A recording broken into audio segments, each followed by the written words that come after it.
जय सत्यम सिद्धाय नमः। जय सत्यम सिद्धाय आशीर्वाद। गुरुजी, हम बड़े अपने जो हमारे धार्मिक ग्रंथ है उसमें हम सुनते हैं, अब हमारा यहाँ जो कुछ सीरियल वगैरह आते हैं उसमें भी अप्सराओं का जिक्र दिखाया जाता है कि इंद्र के दरबार में ऐसी अप्सराएं कार्य करती हैं, ये कार्य करती हैं। कुछ जगह हमें ऐसा भी सुनने को मिलता है कि हम अपनी सिद्धियों के बल पे अप्सरा को प्राप्त कर लेते हैं और वो हम अपनी सिद्धि के बल पे उनको बुलाते हैं और उनसे अपना कार्य कराते हैं। क्या सिद्धि के बल पे अप्सराओं को बुलाया जा सकता है, या जिन अप्सराओं को हम अपनी सिद्धि के बल पे बुला रहे हैं तो क्या वही वो अप्सराएं हैं जो इंद्र के यहाँ कार्य करती हैं, या वह अन्य कोई हैं? पहली बात तो इन्हें तुम बांध नहीं सकते, पहली बात। और दूसरी बात ये बता रहा हूँ, जैसे हम कहते हैं ना सिद्धि करके इन्हें बुला सकते हैं, नहीं, ये पहली बात है जी। अब चूंकि ये इंद्रलोक से कनेक्टेड है जी। और 1000 तक भी है, 108 तक भी है, 7 मुख्य है ये अप्सराएं। अप्सरा का अर्थ क्या? अप माने दिव्य, दिव्य गमन करने वाली, और सरा जो है वो स्त्री का प्रयोग कर रहा है, दिव्य स्त्री। तो दिव्य स्त्री का केवल ये इंद्र और देवताओं के अधीन। अब हम कह सकते हैं मंत्रों से हम देवताओं को अधीन कर लेते हैं, तो अप्सरा तो क्या बात है, ऐसी ऐसे कैसे हो सकती है कि अप्सरा को हम भस्म न कर सकें?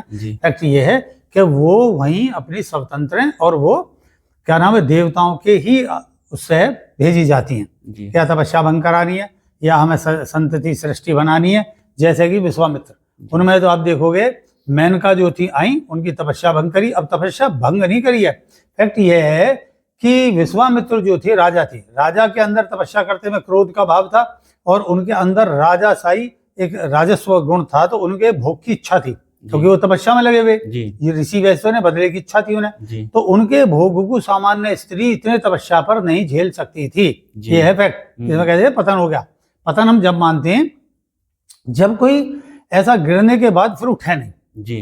ये देखिए, और विश्वामित्र को क्या हुआ कि उन्होंने और मेनका से रिलेशन में आए और फिर उसके बाद में कौन हुई, और उनकी शकुंतला। शकुंतला जो है आगे ऋषि उससे ब्याही और उससे जो महाभारत वाला ये भरत वगैरह वाला के साथ है ना।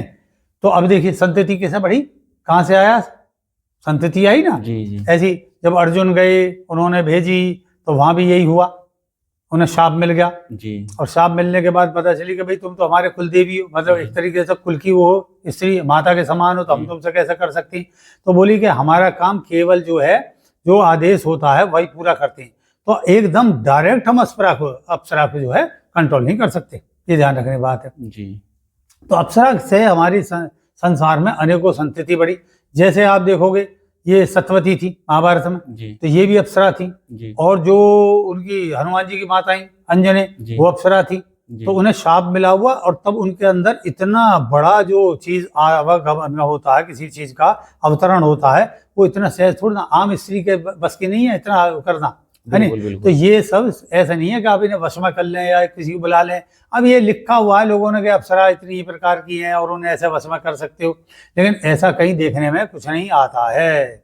ये है, चलिए बहुत करने को कोई भी कर ले। बहुत बहुत धन्यवाद गुरुदेव आपका, आपने हमारा और हमारे दर्शकों का मार्गदर्शन किया।